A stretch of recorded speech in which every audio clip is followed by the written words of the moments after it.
विश्व 24 न्यूज हर पल आपके साथ।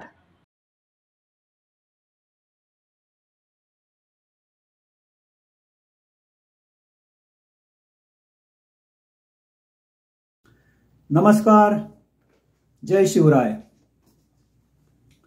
हल्लीच आपले महाराष्ट्राचे माजी उपमुख्यमंत्री अजित पवार यांनी छत्रपती संभाजीराजे यांच्याविषयी एक विधान केलं आणि महाराष्ट्राचं वातावरण गढळून निघालं।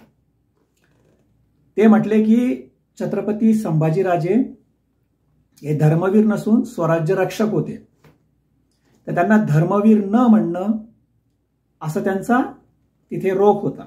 त्याच्याऐवजी त्यांना स्वराज्य रक्षक म्हटलं जावं असं त्यांचं म्हणणं होतं। आणि या मुद्द्यावर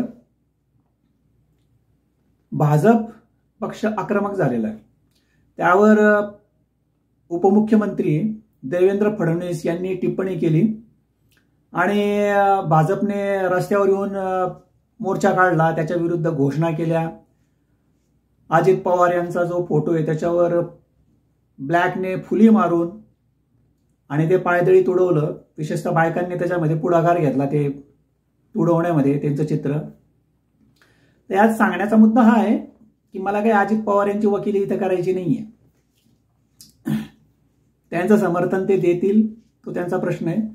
तेव्हा मुद्दा अजित पवार यांचा नसून छत्रपती संभाजीराजे आणि भाजपचं हे जे काही राजकारण आहे त्याच्यावर मला मेन फोकस करायचा आहे। आणि त्यातून मला हे दाखवायचं आहे की या बाबतीमध्ये एक प्रकारे अजित पवार यांनी भाजपला एक्सपोज केलेलं आहे आणि एक प्रकारे ते पवार यांच्या ट्रॅपमध्ये भाजप अडकलेली। तर ते कसं काय ते आपण समजून घेऊया। आता त्यांनी ट्रॅप करायचा तसा त्यांचा प्लॅन होता का नाही ते आपल्याला यात महत्वाचं नाहीये, पण मुळात भाजपचं हे राजकारण अतिशय घाणेरडं आहे हे इथं मी तुम्हाला सांगू इच्छितो। आणि तुम्ही म्हणाल की काय घाणेरडं आहे तेच आपल्याला इथं समजून घ्यायचंय की त्यांचा हा जो काही छत्रपती शिवाजी महाराज किंवा छत्रपती संभाजी महाराज यांच्याविषयीचा जो आदर आहे तो पोकळ आहे आणि दिखाऊ आहे। मी जी पोस्ट टाकली ती तुम्ही आता वाचलीच असेल आणि त्यातून तुम्हाला लक्षात आलं असेल, कारण त्या पोस्टमध्ये अजित पवार यांचा अजिबात उल्लेख नाहीये। एक प्रकारे त्यांचा तो फोकस सावरकर यांच्यावर आहे आणि बीजेपीची त्याच्यावर काय रिॲक्शन आहे ते मी विचारलेली आणि हे इथं महत्वाचं आहे। छत्रपती संभाजीराजांनी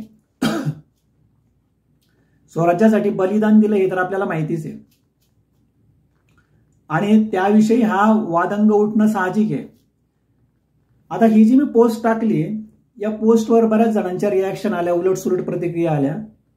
त्यातल्या सुरुवात तर इथून झाली की ही पोस्ट टाकल्यानंतर की काही लोकांनी मला विचारलं पहिल्यांदा की मुळात हे सावरकरांनी असं म्हटलेलं आहे का ते राम गणेश गडकरी यांच्या राजसन्यास का कुठल्या तरी नाटकातून घेतलंय किंवा गोळवेलकर यांच्या कुठल्या पुस्तकातून घेतलेलं आहे असा त्यांनी प्रश्न उपस्थित केला। त्यावेळेस मी त्या लोकांना क्लिअर केलं की मुळात हे जे वाक्य आहे की संभाजीराजा श्रीलंपट आणि दारुड्या होता हे सावरकरांचं वाक्य आहे आणि हे वाक्य त्यांच्या हिंदू पद पातशाही या पुस्तकातून मी घेतलेलं आहे। जर अजित पवार यांचे वाक्य बीजेपीच्या लोकांना एवढं झोंबलं आहे आणि त्यांनी सांगितलंय की हे असं बरोबर नाहीये ते तर धर्मवीर होते, मग ठीक आहे। पण मग जर सावरकर असं बोलले छत्रपती संभाजीराजांबद्दल, मग त्याबद्दल तुमचं काय म्हणणं आहे बीजेपीचं, देवेंद्र फडणवीस यांचं, हे इथं क्लिअर होणं महत्वाचं आहे। आता त्यावर बाकीच्या लोकांनी काही लोकांनी उलटसुलट प्रतिक्रिया देताना आणि भाजपची बाजू मांडताना मायाशी असा वाद घातला फोनवर त्यावेळेस की मुळात सावरकर यांनी कशाच्या बेसवर लिहिलेले आहे, त्याचा बेस काय होता ते बघितला पाहिजे। तर त्यावेळेस त्यांचा हा युक्तिवाद असा होता की सावरकरांनी जे लिहिलं संभाजीराजांबद्दल त्यावेळेसचा तो इतिहास जो होता, जो त्यांना माहीत होता, जो त्यावेळेस प्रसिद्ध झालेला होता, त्या बेसवर त्यांनी लिहिलेलं होतं। तेव्हा सावरकरांना दोष देता येणार नाही असा युक्तिवाद त्यांनी केलेला आहे। आणि मला इथेच सर्व लोकांना थोडं कॉशियस करायचंय की बीजेपीचे लोक अशा पद्धतीने लोकांचा बुद्धिभेद करण्यामध्ये एक्सपर्ट आहेत।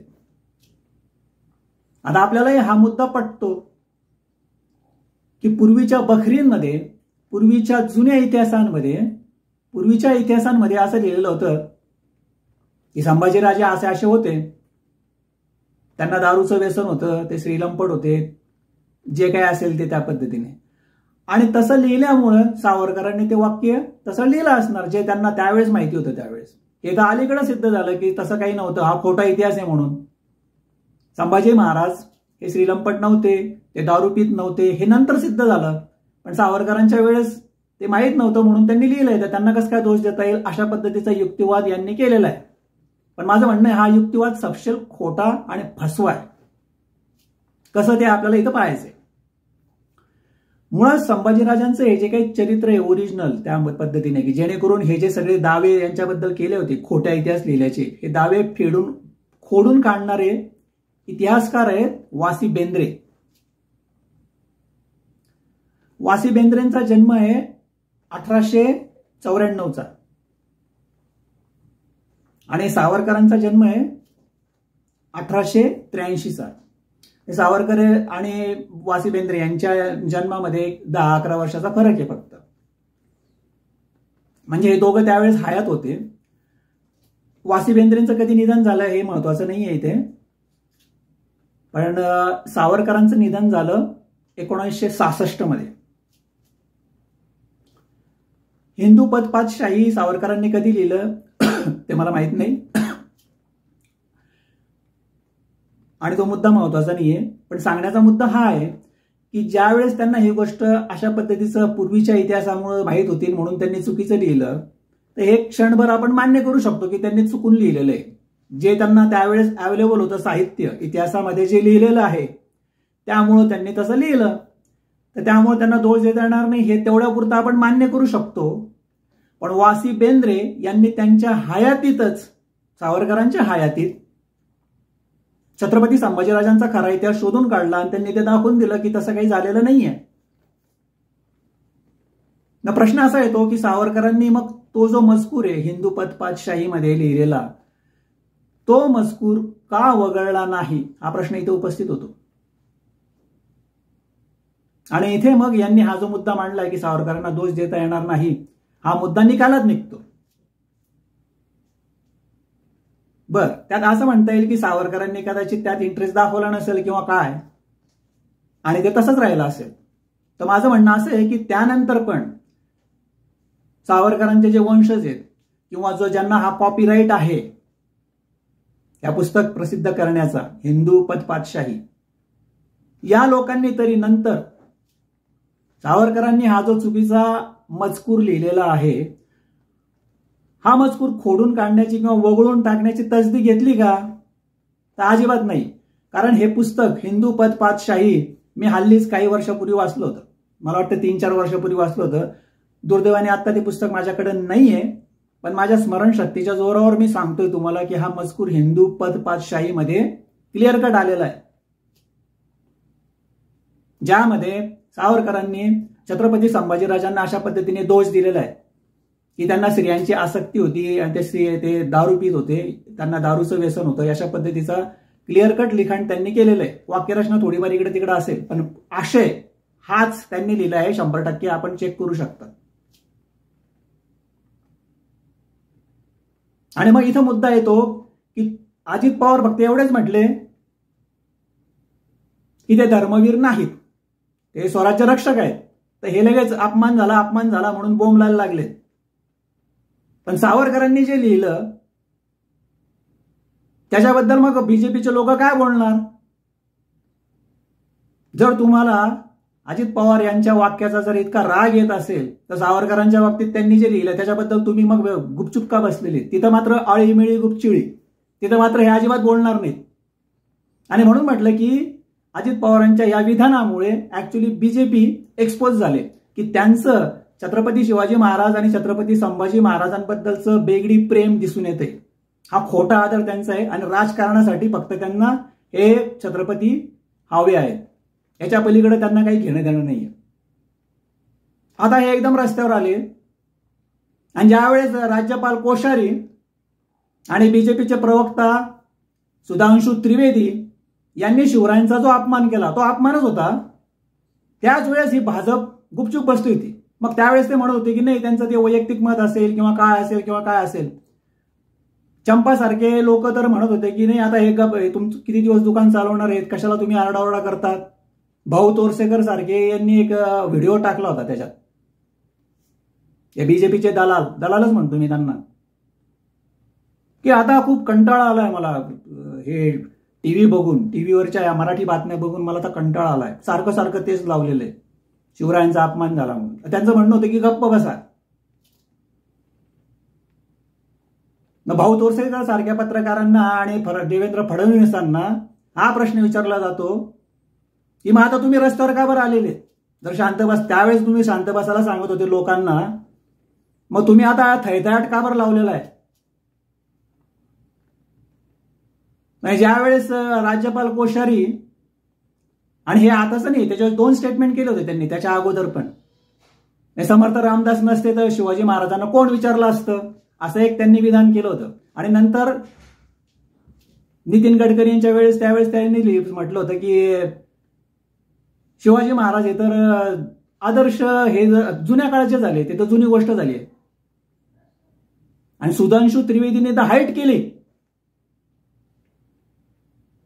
शिवाजी महाराजांनी औरंगजेबाला 5 वेळा माफीनामा लिहून दिला, अशा पद्धतीचा वक्तव्य त्यांनी केलेलं आहे. आणि हा सर्व सपशेल खोटा इतिहास, हे खोटं वाक्य त्यांनी केले. सुधांशू त्रिवेदी यांना तर खोटं बोलण्याची सवयच आहे. इतिहास कसा खोटा रिप्रेझेंट करायचा, त्याचा कसं तोडमोड करायची, याच्यामध्ये सुधांशू त्रिवेदी एकदम एक्सपर्ट आहेत. कारण ते मोदींचे चेले आहेत, त्यामुळे त्यांच्याकडून काही वेगळी अपेक्षा करण्यात तर काही अर्थच नाहीये. आणि मला हेच इथं नेमकं समजून घ्यायला पाहिजे, समजून सांगायचं होतं की हे अशा पद्धतीचं दुटप्पी राजकारण भाजप करतं. इतिहासाच्या नावावर छत्रपती शिवाजी महाराज, छत्रपती संभाजी महाराज यांच्या नावावरचा हा अशा पद्धतीचं राजकारण करतात. ज्यावेळेस इलेक्शन येतात त्यावेळेस म्हणतात की शिव छत्रपतींचा आशीर्वाद आणि देऊ भाजपला साथ, अशा पद्धतीने हे निवडणुका लढवतात. आणि एकदा निवडणूक झाली की त्यानंतर अपमान करायला यांचेच लोक पुढे असतात. आणि कोणी केला अपमान तर हे त्यावेळेस शांत बसतील, त्यावेळेस ते बोलणार नाहीत. आणि त्या अजित पवार थोडंसं बोलले तर त्यावेळेस हे डायरेक्ट आरडाओरडा सुरू केला यांनी. तर मुळात अजित पवार यांच्या बोलण्यामध्ये काय प्रॉब्लेम होता, यात अपमान कुठे. अजित पवार म्हटले की ते धर्मवीर नसून स्वराज्य रक्षक आहेत, तर स्वराज्य रक्षक आहेत, यात अपमान होण्याचा काय संबंध येतो. मी पुन्हा सांगतो की मला अजित पवार यांची वकिली करण्याची गरज नाहीये. अजित पवार हा महत्वाचा मुद्दाच नाहीये.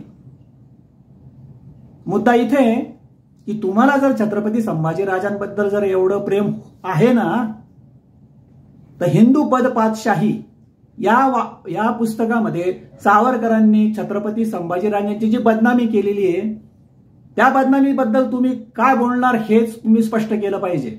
आणि जोपर्यंत हे तुम्ही स्पष्टपणे सांगत नाहीत तोपर्यंत तुमचं प्रेम हे बेगडी स्वरूपाचं आहे, तुमचा आदर हा दिखाऊ स्वरूपाचा आहे, हे इथं स्पष्ट होतं.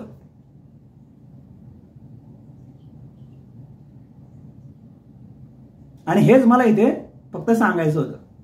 तेव्हा आपण लोकांनी हे समजून घेतलं पाहिजे की बीजेपी हे अशा पद्धतीचा खोटा इतिहास आणि अशा पद्धतीचे विधान करतं आणि सोयीस्कररित्या ते त्यांची भूमिका बदलत असतात. कोण बोललं, त्यांचेच लोक बोलले की ते गुपचूप बसतील. दुसरं कोणी बोललं की त्यांचं एकदम छत्रपती प्रेम उफाळून येतं त्यावेळेस.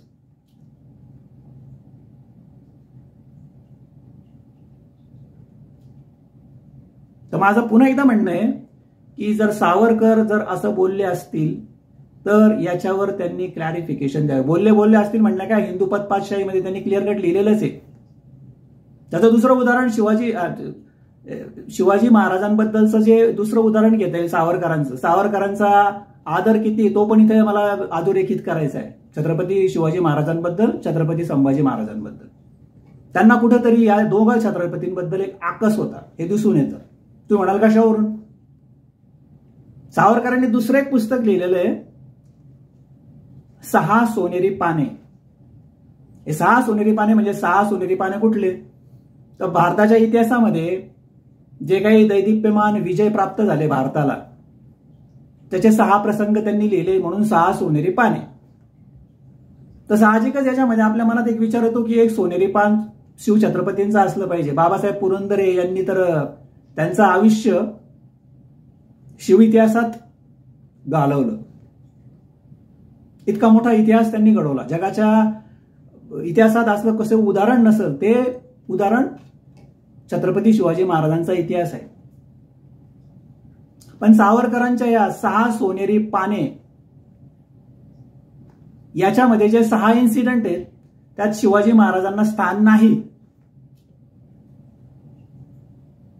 आता माझं म्हणणं हे जे 6 इन्सिडेंट आहेत त्याच्याबद्दल आमचं काही ऑब्जेक्शन नाही,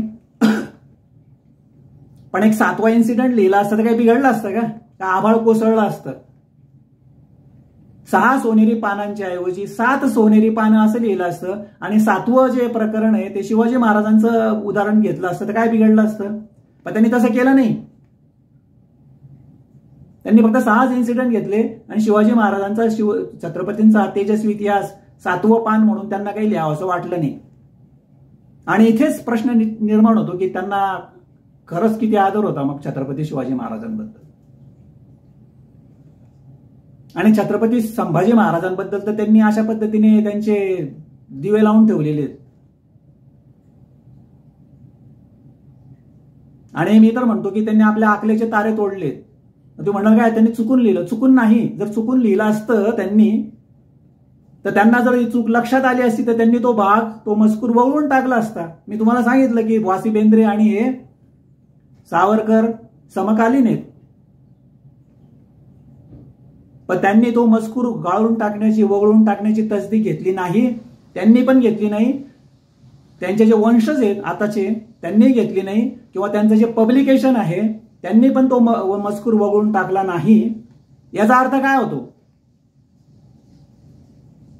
याचा अर्थ स्पष्ट आहे की जो बदनामीकारक मजकूर आहे जो त्यांनी तसाच ठेवला, जाणून बुजून यात त्यांचं, सावरकरांचं आणि त्यांच्या वंशजांचं छत्रपती संभाजी महाराजांबद्दल काय मत आहे हे इथं स्पष्ट झालं. आणि त्या वक्तव्याबद्दल भाजप मूग गिळून गप्प बसलेली आहे. त्याच्यावरून भाजपचं पण संभाजी महाराजांबद्दलचं आणि शिवाजी महाराजांबद्दलचं प्रेम किती बेगडी आहे हे दिसून येते. तर प्रश्न आपल्या लोकांना आहे की तुम्ही याच्यावर थोडाफार तरी विचार करणार का नाही? कारण आपल्याला एक सवय, काहीतरी वाद होतो तो या कानाने ऐकायचा आणि त्या कानाने सोडून द्यायचा. खरं म्हणजे आत्ताच्या या परिस्थितीमध्ये इतिहास आणि धर्म या 2 गोष्टींना अत्यंत महत्व प्राप्त झालेलं आहे. मी असं का म्हणतोय? याचं कारण असं की इतिहासाची मोडतोड आणि धर्माच्या नावावर राजकारण हे आजकाल जोरात चालायला लागलेत. आणि या बेसवर लोकांची माथी भडकवणं किंवा लोकांचा बुद्धिभेद करण्याचा प्रकार खूप वाढलेला आहे. आणि ही धोक्याची घंटा आहे. काय योग्य आणि काय अयोग्य हे इथं मी सांगत बसत नाही, पण मी आता जे सांगितलं त्यावर तुम्ही चिंतन करणार आहात का हा माझा प्रश्न आहे. महाराष्ट्रातले लोक, जेव्हा आपण म्हणतो की छत्रपती शिवाजी महाराज हे महाराष्ट्राचं आराध्य दैवत आहे आणि अशा दैवताबद्दल जेव्हा अपमान होतो तेव्हा भाजपची जी भूमिका आहे त्याच्यावर तुम्ही चिंतन करणार का? छत्रपती संभाजी महाराज यांच्याबद्दल आता हा जो वाद झाला याच्याबद्दल सावरकर जे बोलले आणि त्यांनी जे लिहिले त्याच्यावर भाजपची ही जी भूमिका आहे याच्याबद्दल तुम्ही चिंतन करणार का हा माझा मेन प्रश्न आहे. की यावर जर तुम्ही विचार केला नाही तर ही मोडतोड अशीच होत राहील आणि पुढे आता ह्या सांगण्याप्रमाणे इतिहास अशाच पद्धतीने त्यांच्या सोयीनुसार मोडतोड करूनच प्रसिद्ध केला जाईल आणि आपल्या पुढच्या पिढीला हा असा चुकीचा इतिहास वाचण्याची वेळ येईल. त्याच्यामुळे देशाचं, लोकांचं, धर्माचं, सगळ्याच गोष्टीचं नुकसान होईल. याची आपण काळजी करणार आहोत का नाही हा माझा मेन प्रश्न आहे. मला जे सांगायचं होतं ते मी तुम्हाला सांगितलं. आता एक फायनल प्रश्न, काही लोकांनी मला हा प्रश्न विचारला आहे की ठीक आहे बीजेपीचं राहू द्या किंवा अजित पवार यांचं राहू द्या, तुम्हाला काय वाटतं की छत्रपती संभाजीराजे हे धर्मवीर होते का नव्हते? यावर मी त्याला असं उत्तर दिलं की या प्रश्नाचं उत्तर देण्यापूर्वी आपल्याला पहिल्यांदा याची व्याख्या करावं लागेल की धर्मवीर या शब्दाची व्याख्या काय आहे, आणि त्याच्याही आधी धर्मवीर म्हणण्यापेक्षा धर्माची व्याख्या काय, धर्म म्हणजे काय हे अगोदर ठरवावं लागेल. मुळात बऱ्याच लोकांना 95% लोकांना मुळात धर्म काय हेच माहित नाही. बीजेपीच्या लोकांनी फक्त हिंदू असा शब्द वापरला की यांचं डोकं इथं गहाण ठेवतात. पण इथं मी तुम्हाला आता एक छोटासा अवांतर होतोय पण सांगतो तुम्हाला की भाजपचे लोक किंवा RSSचे लोक काही ठिकाणी हिंदू शब्द वापरतात, काही ठिकाणी सनातन शब्द वापरतात, काही ठिकाणी वैदिक शब्द वापरतात. सगळ्याच ठिकाणी ते सरसकट हिंदू शब्द वापरत नाहीत.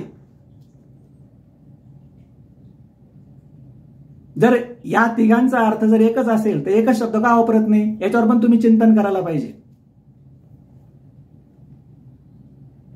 तर मला मूळ प्रश्नावर येतो की मुळात छत्रपती संभाजी महाराज हे धर्मवीर होते का नव्हते? तर मी सांगितलं तुम्हाला की त्याची व्याख्या अगोदर करावं लागेल, धर्माची व्याख्या करावं लागेल की धर्म म्हणजे काय, तुम्हाला काय माहिती धर्माबद्दल, धर्म या शब्दाचा नेमका अर्थ काय होतो त्याच्यावर ते अवलंबून आहे. त्या संबंधीचं एक्सप्लेनेशन मी करायचं ठरवलं होतं. हा व्हिडिओ लांबच जाईल, तो एक सेपरेट टॉपिक आहे. मी दुसऱ्या एका व्हिडिओमध्ये या गोष्टीचं सविस्तर उत्तर देणार आहे, कारण याचं उत्तर हो किंवा नाही या कॅटेगरीत येत नाही. त्याच्या अगोदर धर्मवीर आणि धर्म या शब्दांची व्याख्या अगोदर आपल्याला समजून घ्यावा लागेल. तीच जर समजली नसेल तर अशा पद्धतीचं विशेषण लावणं चुकीचं आहे. स्वराज्य रक्षक या शब्दाचा अर्थ क्लिअर आहे, त्यात द्विधा असण्याची परिस्थितीचा काही प्रश्नच येत नाही. स्वराज्य रक्षक याचा अर्थ स्पष्ट होतो, पण तेवढा स्पष्ट अर्थ धर्मवीर या शब्दाचा नाहीये. आता धर्मवीर या शब्दाचा अर्थ वेगळ्या प्रकारे होतो, त्याचा वेगळा अँगल आहे, म्हणूनच अजित पवार तसं बोलले. आणि यांना वेगळ्या अर्थाने म्हणायचंय म्हणून हे त्याच्यावर इन्सिस्ट करतायत की त्यांना धर्मरक्षक धर्मवीर असंच म्हटलं गेलं पाहिजे. पण एनिवे तो नंतरचा भाग आहे. माझी तुम्हाला एवढीच विनंती आहे की या विषयावर तुम्ही या गोष्टीचं चिंतन केलं पाहिजे की भाजप असं दुटप्पी धोरण का अवलंबन करते, की ज्यावेळेस छत्रपती शिवाजी महाराजांचा अपमान झाला त्यावेळेस ते शांत का होते आणि आता ते का ओरडायला लागले, याच्यावर तुम्ही चिंतन केलं पाहिजे. जय शिवराय.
राज्यातील महत्त्वाच्या आणि आपल्या भागातील ताज्या बातम्या पाहण्यासाठी आजच आमच्या विश्व 24 न्यूज चॅनलला यूट्यूबवर सबस्क्राईब करा आणि बेल आयकॉन प्रेस करा.